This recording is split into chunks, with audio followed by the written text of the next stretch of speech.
సర్వశక్త దేవుని స్వరము వినబడుచున్నది మానవ జగతిలో, వినబడుచున్నది మానవ జగతిలో.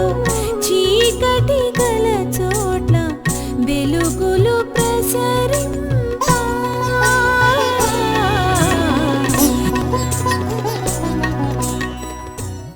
ప్రేక్షక మహాశయులకు సర్వోన్నతుడైన యేసునామములో మా వందనాలు. వర్తమాన క్రైస్తవ ప్రపంచంలో, సాధారణ మానవ సమాజంలో నానా రకాల బోధలు చుట్టుముట్టి భక్తులను, అన్వేషకులను గందరగోళంలోనికి నెట్టివేస్తున్న తరుణంలో దేవుని యొద్ద నుండి పంపబడిన వర్తమానికులైన అపోస్తలులు అద్దంకి రంజిత్ ఓఫిర్ గారి విప్లవాత్మక సందేశాలను మీకందించే అవకాశం మాకనుగ్రహించిన దేవాది దేవునికి స్తుతులు చెల్లిస్తున్నాం. ప్రతి గురువారం రాత్రి 10 గంటలకు ప్రసారమయ్యే ఈ సందేశాలు తప్పక మీ జీవితాలను ప్రభావితం చేసి సంపూర్ణ సిద్ధిలోనికి నడిపిస్తాయని మా ప్రగాఢ విశ్వాసము. మరి ఇప్పుడు ఒక భక్తి గీతాన్ని విందామా? చిన్న కన్నులతో ఈ లోకమందు ఎవ్వారినైనా కనలేను స్వామి. చిన్న కన్నులతో ఈ లోకమందు ఎవ్వారినైనా కనలేను స్వామి. నిన్ను చూచుటేనా పరమార్థమంచున కనుదోయిని మ్రోల మూసేను స్వామి. నిన్ను చూచుటేనా పరమార్థమంచున కనుదోయిని మ్రోల మూసేను స్వామి.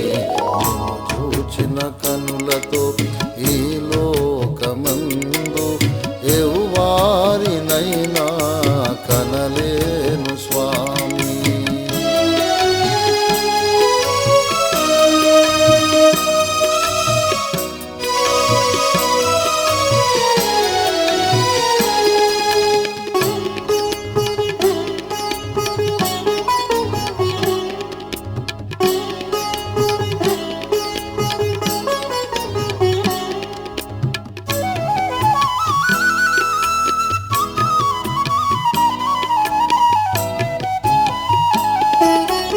ఇతరంబులను నేను పరికించు వేళ ప్రతిసారి హృదయం భుక్షతమాయ స్వామి.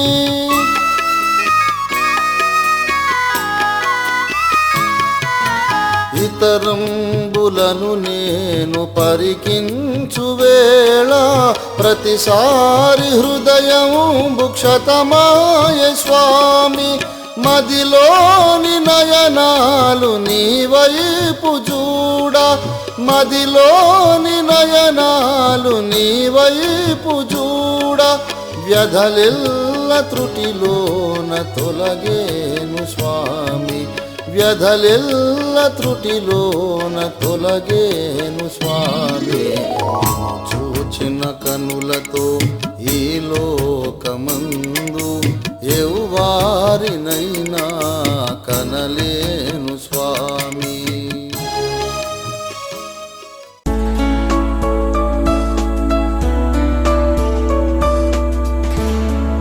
ప్రభువునందు నాకత్యంత ప్రియులైన అఖిలాంధ్ర ప్రేక్షక మహాజనులకు నా వందనాలు, శుభాశీస్సులు, ఆహ్వానం తెలియజేస్తున్నాను. దేవుని వాక్యాన్ని వినడానికి అత్యంత శ్రద్ధాశక్తులతో ఎదురు చూస్తున్న మీకందరికీ ఈ సత్యవాక్య పరిశోధన కార్యక్రమానికి, సత్యవేద సారం అని పేరు పెట్టబడిన ఈ అపూర్వ కార్యక్రమానికి ఆహ్వానం పలుకుతూ ఉన్నాను. నేటి మన వాక్య ధ్యానానికి మూల వాక్యంగా పరిశుద్ధ బైబిల్ గ్రంథములోని ప్రథమ గ్రంథం ఆదికాండములోని మొట్టమొదటి వచనాలు చదువుకుందాం. బైబిల్స్ మీ దగ్గర ఉన్నట్లయితే దయచేసి నేను ఉదాహరిస్తున్నటువంటి ఉటంకిస్తున్న వచనాలు మీరెత్తి మీ బైబిల్ తీసి చూసి చదవాలని మీకు మనవి చేస్తున్నాను. ఆదికాండము 1వ అధ్యాయం ప్రారంభ వచనాలు. ఆదియందు దేవుడు భూమి ఆకాశములను సృజించెను. భూమి నిరాకారముగాను శూన్యముగాను ఉండెను. చీకటి అగాధ జలము పైన కమ్మి ఉండెను. దేవుని ఆత్మ జలముల పైన అల్లాడుచుండెను. దేవుడు వెలుగు కమ్మని పలుకగా వెలుగు కలిగెను. వెలుగు మంచిదైనట్టు దేవుడు చూచెను. దేవుడు వెలుగును చీకటిని వేరుపరచెను. ప్రభునందు నాకు అత్యంత ప్రియులారా, చదవబడినటువంటి లేఖన భాగము పరిశుద్ధ బైబిల్ గ్రంథములోని మొట్టమొదటి ఆరంభ వచనాలు. బైబిల్ గ్రంథమును పరిశోధించుట అనే మహత్తర కార్యక్రమానికి మనం ఈ దినాన శ్రీకారం చుడుతూ ఉన్నాం. ప్రియులారా, బైబిల్ గ్రంథము సంపదలకు గని అని ఒక ప్రఖ్యాత ప్రసంగికుడు చెబుతూ ఉండేవారు. వేలాది వెండి బంగారు నాణెముల కంటే నీవిచ్చిన ధర్మశాస్త్రము కోరదగినది అని దావీదు భక్తుడు 119వ కీర్తనలో దేవుని వాక్యపు విలువను ప్రశంసించాడు. ప్రియులారా, బైబిల్ గ్రంథము అనంతమైన అపారమైనటువంటి విజ్ఞానమును తనలో నిక్షిప్తము చేసుకున్న ఒక గని. ప్రియులారా, బైబిల్ గ్రంథం ఒక మహాసముద్రము లాంటిది. ఆ మాటకొస్తే ఏ మతం యొక్క పుణ్య గ్రంథమైనా, ఏ మతం యొక్క ప్రామాణిక పవిత్ర గ్రంథమైనా ఒక మహాసముద్రం లాంటిది. బైబిల్ మిషన్ వ్యవస్థాపకులైన ఫాదర్ ముంగమూరి దేవదాసయ్య గారు ప్రవచించి ఉపదేశించి నేర్పించినట్లు ఏ మతమును కానీ, ఏ వ్యక్తిని కానీ, ఏ డినామినేషన్ను కానీ దూషించరాదు, ద్వేషించరాదు అని నమ్మే క్రమశిక్షణ కలిగిన వాక్యోపదేశకులము మేము. మా ఓఫిర్ మినిస్ట్రీస్లో మేము నమ్మి ఆచరించి ఉపదేశించే క్రమము అది. సకల మత గ్రంథాలను మేము గౌరవించి గౌరవ దృష్టితో పరిశోధిస్తూ ఉంటాం. ప్రియులారా, ఈ కారణాన్ని బట్టి విన్నవిస్తున్నాను. ఏ మత గ్రంథమైనా దాన్ని మనము తృణీకార దృష్టితో చూడకూడదు. అది సంస్కారం కాదు. మత గ్రంథములు అనేవి సముద్రము లాంటివి. సముద్రపు ఒడ్డున నిలబడి చూస్తే మనకు కనబడేది నురగా, అలలు, కెరటాలు, చెత్త చెదారం మాత్రమే. కానీ కొంచెం ధైర్యం చేసి, తెగించి, సాహసించి సముద్రంలోనికి, లోతుల్లోనికి డైవ్ చేసి దూకి లోపలికి వెళ్ళి చూసినట్లయితే ప్రియులారా, ఒక అద్భుతమైన, సుందరమైన, మనోహరమైన, అనూహ్యమైన ప్రపంచమే మన కళ్ళ ముందు ఆవిష్కరించబడుతుంది. సముద్రం లోపల తమ శరీరము నుండి వెలుగులు వెదజల్లే వింత చేపలు ఉన్నాయి. సముద్రం లోపల అపారమైన నిధి నిక్షేపాలు, విలువైనటువంటి ముత్యాలు, అద్భుతమైన సంపదలు ఉన్నాయి. మనము ఊహించలేనటువంటి వింతలు, విడ్డూరాలు, సుందరమైనటువంటి అనేకమైన మనోహరమైన దృశ్యాలు సముద్రం లోపల ఉన్నాయి. ప్రియులారా, సముద్రము లోపల ప్రవహించే నదులు ఉన్నాయి. లెక్కించలేనన్ని ఆశ్చర్యమైన సంగతులు సముద్రం లోపల ఉన్నాయి. ఇవన్నీ లోతుకు వెళ్ళే వాడికి దొరుకుతాయి తప్ప ఒడ్డున నిలబడి తూలనాడే వాడికి ఏమీ దొరకదు. బైబిల్ గ్రంథాన్ని తూలనాడే వాళ్ళు ఉన్నారు. అలాగే మత గ్రంథములన్నిటినీ తూలనాడే వాళ్ళు ఉన్నారు. మత గ్రంథములన్నీ కూడా పుక్కిటి పురాణాలు, కల్పిత గాథలు, అభూత కల్పనలు అని వారు త్రోసి పారేస్తూ ఉంటారు. అయినా సరే ఈ మత గ్రంథములన్నిటిలో అశేషమైన, విశేషమైన, అపారమైన, అజేయమైన ఆకర్షణ ఉంది. రామాయణ మహాభారతాలు కానివ్వండి, బైబిల్ గ్రంథము కానివ్వండి, ఇంకా సనాతనమైన, పురాతనమైన ఏ మత గ్రంథమైనా కానివ్వండి, వాటిలో ఒక అజేయమైన ఆకర్షణ ఉంది. ఆ గ్రంథాలు మానవ జాతిని ప్రభావితం చేస్తూనే ఉన్నాయి, చేస్తూనే ఉంటాయి. వేల సంవత్సరాలుగా కోటాను కోట్ల మందిని ప్రభావితం చేసిన గ్రంథాలను తృణీకరించటం ఎంత బుద్ధిహీనత ప్రియులారా.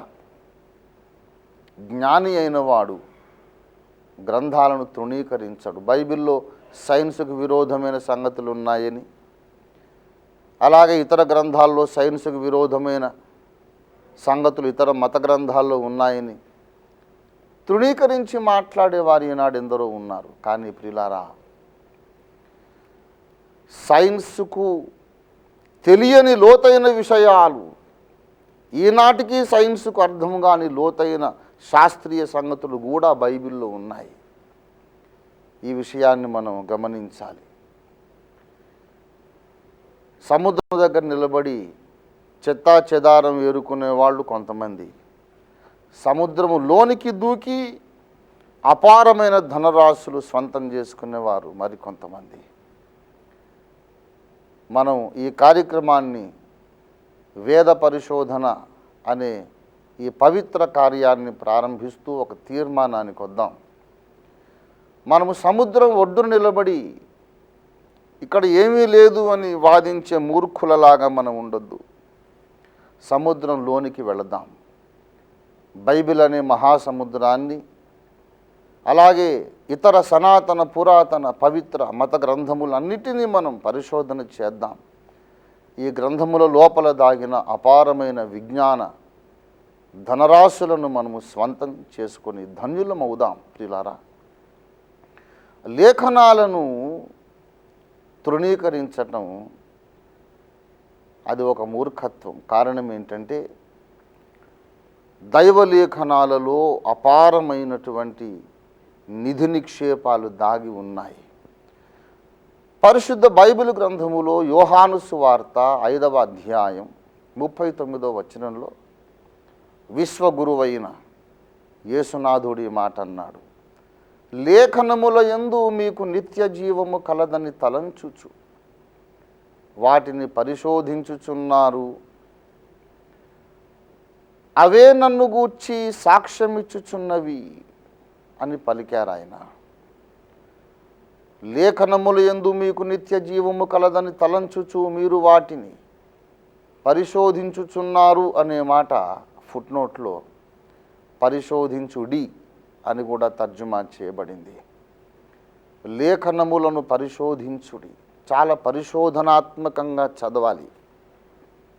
పరిశోధించాల్సినంత సమాచారం ఉంది, రహస్యమైన విషయాలు అక్కడ ఉన్నాయి అని మనం గమనించాలి. 119వ కీర్తన 18వ వచనంలో దీర్ఘదర్శి, రాజర్షి అయినటువంటి దావీదు భక్తుడు ఇలాగూ ప్రార్థన చేశాడు, ఓ దేవా, నీ ధర్మశాస్త్రమునందు ఆశ్చర్యమైన సంగతులు చూచినట్లు నా కన్నులు తెరువు అని ఆ భక్తాగ్రణి ప్రార్థన చేశాడు. ప్రియులారా, ఆ ప్రార్థనలో దావీదు భక్తుడు కొన్ని విషయాలను ఆయన ప్రకటిస్తూ ఉన్నాడు, చెప్పకనే చెబుతున్నాడు. 119వ కీర్తన 18వ వచనం అనేక పాఠాలు మనకు నేర్పుతోంది. మొట్టమొదటి విషయం, దేవుని ధర్మశాస్త్రము, దేవుని గ్రంథము, దైవ లేఖనాలలో అనేకమైన సంగతులు దాచబడి ఉన్నాయి. అవి ఆశ్చర్యమైన సంగతులు. దైవ గ్రంథాన్ని చదివేటప్పుడు అనేక సార్లు మనము అనుకొనని సంగతులు, మనం ఎదురు చూడని సంగతులు, మనం ఊహించని విషయాలు మనకు ఎదురవుతాయి. దైవ లేఖనాల్లో ఆశ్చర్యమైన సంగతులు, అక్కడ ఆ సందర్భంలో ఆ విషయం చెప్పబడి ఉందని మనం కలలో కూడా ఊహించాం, కానీ ఉంటుంది అక్కడ. ఆశ్చర్యమైన సంగతులు ఉన్నాయి బైబిల్లో అని మొదట మనం గ్రహించాలి.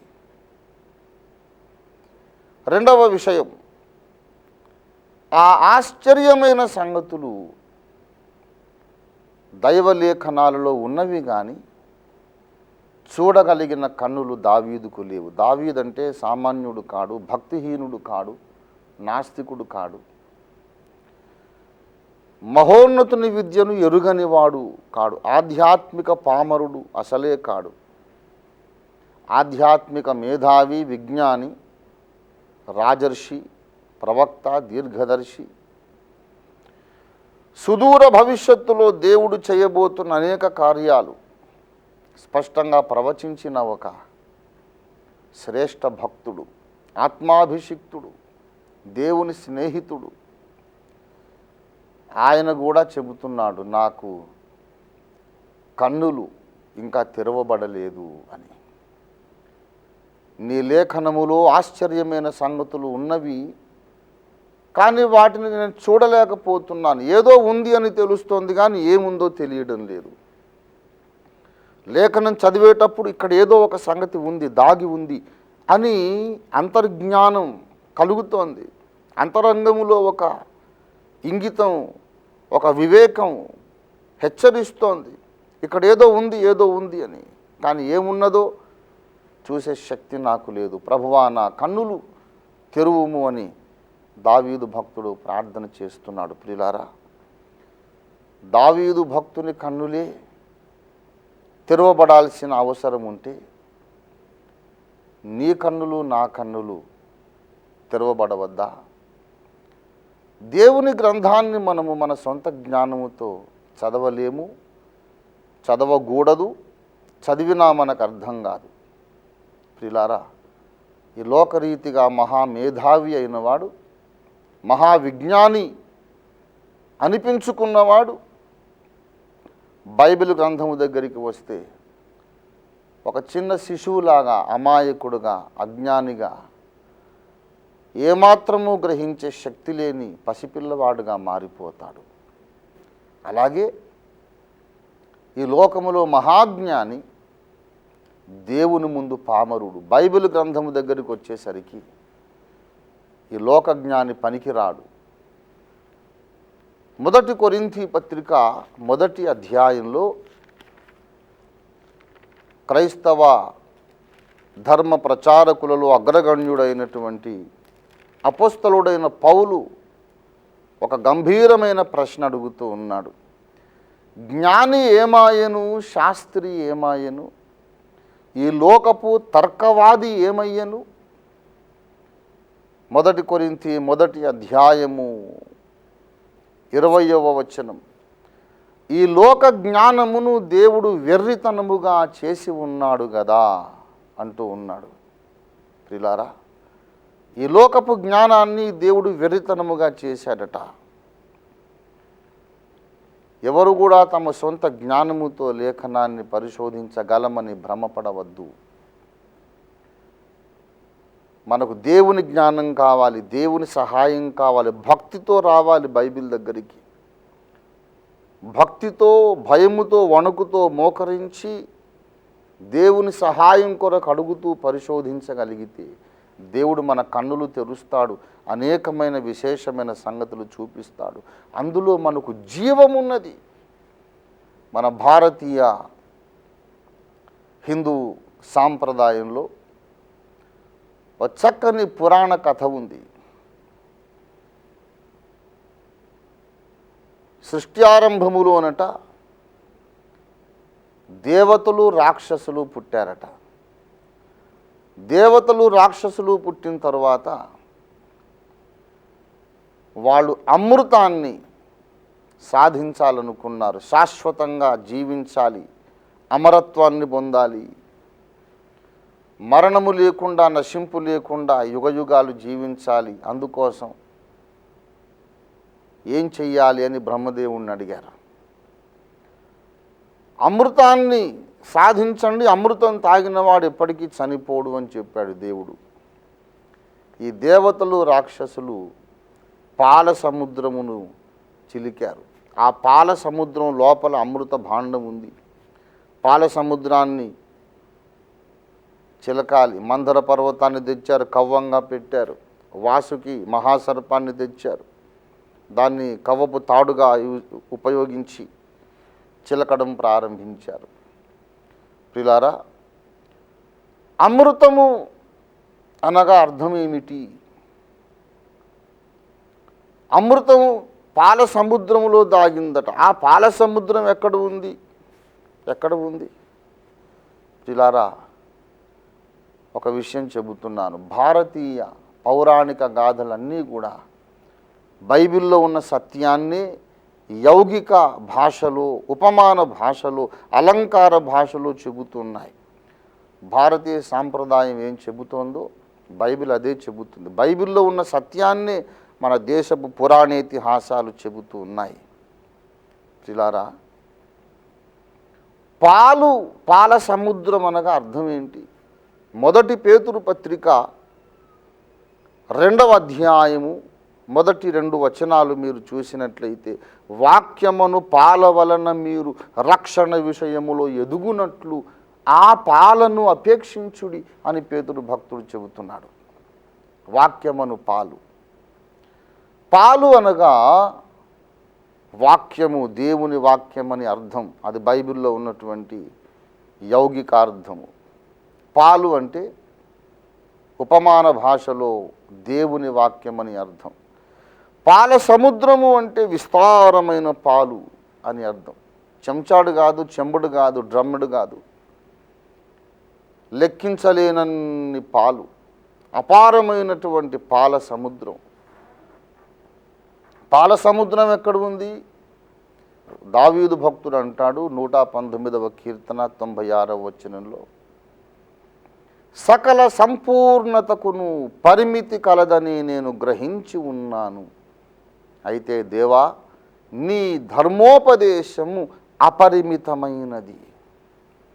దేవుని ధర్మశాస్త్రము, ధర్మోపదేశము, వాక్యము పాలతో పోల్చబడింది. ఆ ధర్మోపదేశము అపరిమితమైనది.